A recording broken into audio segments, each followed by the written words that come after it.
नमस्कार दोस्तों, स्वागत है आप सभी का आज के मुख्य समाचार के इस वीडियो में। जी हां दोस्तों, पूरे देश में अनलॉक का समय चल रहा है। ऐसे में मोदी सरकार की तरफ से बड़ी और महत्वपूर्ण खबर अपडेट निकल कर आ रही है, जिसकी सटीक जानकारी हम आपको इस वीडियो में देंगे। बस आप इस वीडियो के साथ अंत तक बने रहें। लेकिन उससे पहले आपसे एक छोटी सी रिक्वेस्ट है, मुझे इस वीडियो को बनाने में बहुत मेहनत लगती है, तो इस मेहनत के लिए वीडियो पर एक लाइक जरूर कीजिएगा। साथ ही वीडियो के नीचे दिए गए इस लाल बटन को दबाकर चैनल को सब्सक्राइब कीजिए और इस घंटी को भी दबाइए, ताकि आपको दिन भर की बड़ी खबरों की जानकारी लगातार मिलती रहे। तो चलिए दोस्तों, एक एक करके सभी बड़ी खबरों के बारे में जान लेते हैं। तो दोस्तों, आज की पहली बड़ी खबर अपडेट की बात करें तो बड़ा तोहफा अब आपको मिलेगा 5 लाख रुपए का फ्री इलाज। जानिए कैसे। जी हां, केंद्र की मोदी सरकार ने स्वास्थ्य को लेकर मध्यम वर्ग को बड़े तोहफे का ऐलान किया है। मोदी सरकार ने आयुष्मान भारत योजना का दायरा बढ़ाया है। इस दायरे में अब देश के मध्यम वर्गीय परिवारों को भी शामिल करने का फैसला हुआ है। इस फैसले के बाद मध्यम वर्गीय परिवारों को भी इलाज के लिए सालाना 5 लाख रुपए का हेल्थ कवर फ्री मिल सकेगा। अभी तक इस योजना का लाभ केवल आर्थिक रूप से पिछड़े हुए लोगों को दिया जा रहा था। मोदी सरकार ने आयुष्मान भारत प्रधानमंत्री जन आरोग्य योजना के तहत अपनी सभी स्वास्थ्य बीमा योजनाओं को एकत्रित करने का फैसला लिया है। नेशनल हेल्थ अथॉरिटी की गवर्निंग काउंसिल ने देश भर में इसके लिए अपनी मंजूरी प्रदान की है। इसके बाद इस योजना का मिडिल क्लास को भी फायदा मिल सकेगा। और अगली बड़ी खबर की बात करें तो बिहार में 6 सितंबर तक बढ़ा लॉकडाउन। जानिए क्या मिली छूट, कहां की जाएगी सख्ती। राज्य में कोरोना संक्रमण के हालात को देखते हुए सरकार ने 6 सितंबर तक लॉकडाउन को बढ़ा दिया है। इस बीच पहले से जारी छूट व सख्ती में कोई बड़ा बदलाव नहीं किया गया है। अभी स्कूल, कॉलेज सहित तमाम शिक्षण संस्थाएं फिलहाल नहीं खोले जाएंगे। गृह विभाग ने इससे संबंधित आदेश जारी कर दिए हैं। राज्य सरकार कंटेनमेंट जोन में लॉकडाउन को सख्ती से लागू करते हुए प्रदेश में जिला, अनुमंडल, ब्लॉक मुख्यालय से लेकर नगर निकायों तक में सख्ती जारी रहेगी। बसें नहीं चलेंगी। हाँ, निजी वाहन, ऑटो व टैक्सी के परिचालन से छूट दी गई है। रात में 10 बजे से सुबह 5 बजे तक नाइट कर्फ्यू लगाया गया है। शॉपिंग मॉल बंद रहेंगे। रेस्टोरेंट, ढाबा को पैकिंग की छूट दी गई है। सरकारी से लेकर निजी संस्थानों में सिर्फ 50% कर्मियों को बुलाने की अनुमति दी गई है। दुकानों को खोलने की अनुमति स्थानीय स्थिति के अनुसार जिला प्रशासन देगा। और अगली बड़ी खबर की बात करें तो खुशखबरी, लाखों किसानों को मिलेगा बिना ब्याज के 3 लाख रुपए का लोन। आप भी उठाइए फायदा। जी हां, किसानों को आत्मनिर्भर बनाने के लिए 2022 तक उनकी आय दोगुनी करने के लिए बड़ा दांव चला है। बताया गया है कि अब सरकार 3 लाख रुपए तक का ब्याज मुक्त ऋण देने की योजना बना रही है, ताकि किसान ब्याज के बोझ तले न दबे। किसी राज्य में संभवतः ये ऐसी पहली स्कीम है। प्रदेश के कृषि एवं किसान कल्याण मंत्री जेपी दलाल ने बताया है कि बैंकों द्वारा आमतौर पर फसल ऋण पर ब्याज दर 7% लिए जाने के बावजूद अन्नदाता को सरकार इसे 0% पर उपलब्ध करवाएगी। किसान फसली ऋण आड़ती की बजाय बैंकों से सीधा ले, इसके लिए एक आपदा फंड की योजना तैयार करने पर विचार चल रहा है। दलाल ने कहा कि 7% ब्याज दर के फसली ऋण में 3% केंद्र सरकार तथा 4% मनोहर लाल सरकार वहन करेगी। इस तरह किसान को 0% पर ही फसल ऋण दिया जाएगा। और अगली बड़ी खबर की बात करें तो चीन छोड़ भारत में प्लांट लगाने की तैयारी में है 24 मोबाइल कंपनियां। इलेक्ट्रॉनिक में से 10 लाख नौकरियों की उम्मीद। जी हां, चीन छोड़ने वाली कंपनियों को लुभाने की भारत की रणनीति काम करती दिख रही है। सैमसंग इलेक्ट्रॉनिक से लेकर एप्पल तक के लिए काम करने वाली कंपनियों ने भारत में निवेश करने की इच्छा जताई है। केंद्र की मोदी सरकार ने मार्च में ही इलेक्ट्रॉनिक मैन्युफैक्चरिंग के क्षेत्र में कुछ इंसेंटिव्स का ऐलान किया था। अब तक करीब 2 दर्जन कंपनियों ने भारत में मोबाइल फोन की फैक्ट्रियां स्थापित करने की इच्छा जताई है। ये कंपनियां भारत में $1.5 बिलियन यानी कि करीब 11,200 करोड़ रुपए का निवेश कर सकती हैं। सैमसंग के अलावा फॉक्सकॉन, विस्ट्रॉन, पेगाट्रॉन जैसी मोबाइल मैन्युफैक्चरिंग कंपनियों ने भारत में फैक्ट्री स्थापित करने की इच्छा जताई है। अब सरकार इसी रणनीति को फार्मा, ऑटोमोबाइल, टेक्सटाइल और फूड प्रोसेसिंग के सेक्टर में अमल में लाने पर विचार कर रही है।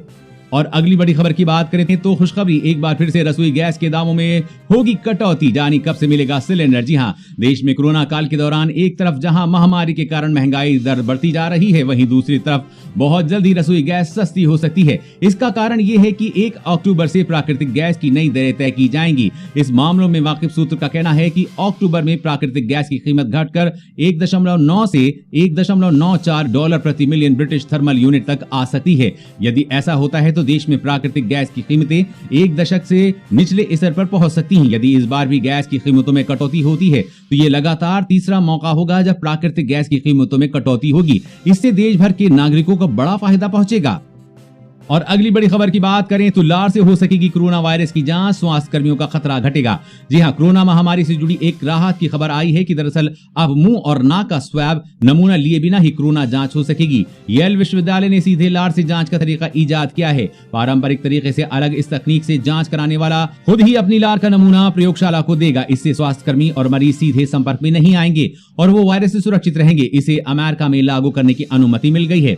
लार से कोरोना की जांच का तरीका इजाद होने से अब बड़ी संख्या में और तेजी से कोरोना की जांच हो सकेगी। इतना ही नहीं, अब जांच के लिए लोगों को इंतजार भी नहीं करना होगा। जल्द ही अमेरिका के बाद पूरी दुनिया में लार से कोरोना की जांच शुरू हो जाएगी। और अगली बड़ी खबर की बात करें तो नई शिक्षा नीति, छात्र 2 बार दे सकेंगे बोर्ड परीक्षा। शिक्षा को मजबूत बनाने पर सबसे अधिक फोकस, साथ ही सरकारी निजी स्कूलों में एक नियम, फीस पर लगेगी लगाम। जी हां, मोदी सरकार ने देश के एजुकेशन सिस्टम में बड़ा बदलाव किया है। प्रधानमंत्री नरेंद्र मोदी की अध्यक्षता में हुए कैबिनेट की बैठक में नई शिक्षा नीति को मंजूरी दी गई है। नई शिक्षा नीति को लागू होने से देश का वर्तमान एजुकेशन सिस्टम पूरी तरह से बदल जाएगा। नई शिक्षा नीति में अब जहां स्कूली पाठ्यक्रम को दुरुस्त किया जाएगा, वहीं छात्रों को इसकी छूट होगी कि वो चाहें तो बोर्ड में अच्छे अंकों के लिए एक बार फिर से परीक्षा दे सकेंगे।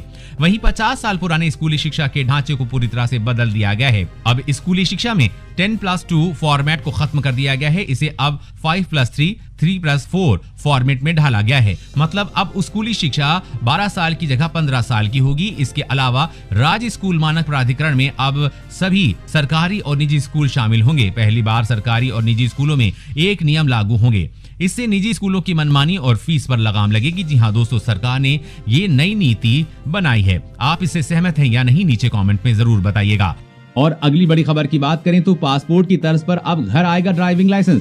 सरकारी दफ्तर के चक्कर काटने से मिलेगा छुटकारा। जी हां, हिमाचल में अब पासपोर्ट की तर्ज पर लोगों को घर बैठे ड्राइविंग लाइसेंस मिल सकेगा।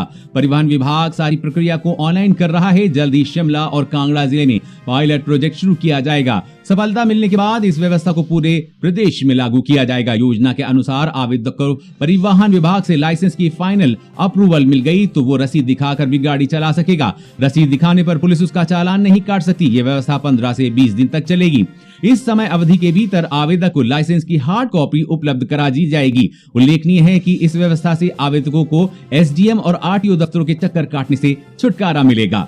और अगली बड़ी खबर की बात करें तो 2022 तक भारत के हर गांव में होगा इंटरनेट। सरकार ने शुरू किया राष्ट्रीय इंटरनेट मिशन। जी हां, सरकार ने 2022 तक सभी गांवों को इंटरनेट तक उपलब्ध कराने का दावा किया है। सरकार ने मंगलवार को महत्वाकांक्षी राष्ट्रीय ब्रॉडबैंड मिशन की शुरुआत की। इस मिशन में आने वाले वर्षों में 7 लाख करोड़ रुपए का निवेश करेंगे। मिशन के तहत देश भर, विशेष रूप से ग्रामीण और दूर दराज क्षेत्रों में सार्वभौमिक और समानता के आधार पर ब्रॉडबैंड पहुंच उपलब्ध कराई जाएगी। इसके तहत 30 लाख किलोमीटर का अतिरिक्त ऑप्टिकल फाइबर केबल नेटवर्क बिछाया जाएगा। साथ ही 2024 तक टावर का घनत्व भी 0.42 से बढ़ाकर 1 टावर प्रति 1000 आबादी किया जाएगा। दोस्तों, आज की खबरों में बस इतना ही। इसी तरह की हर रोज की काम की खबरें जानने के लिए आप हमेशा हमारे साथ जुड़े रहिए। हमारे साथ जुड़ने के लिए वीडियो के नीचे दिए गए इस लाल बटन को दबाइए और साथ ही घंटी को भी दबाइए ताकि आपको हर खबर की सटीक जानकारी मिल सके। जय हिंद।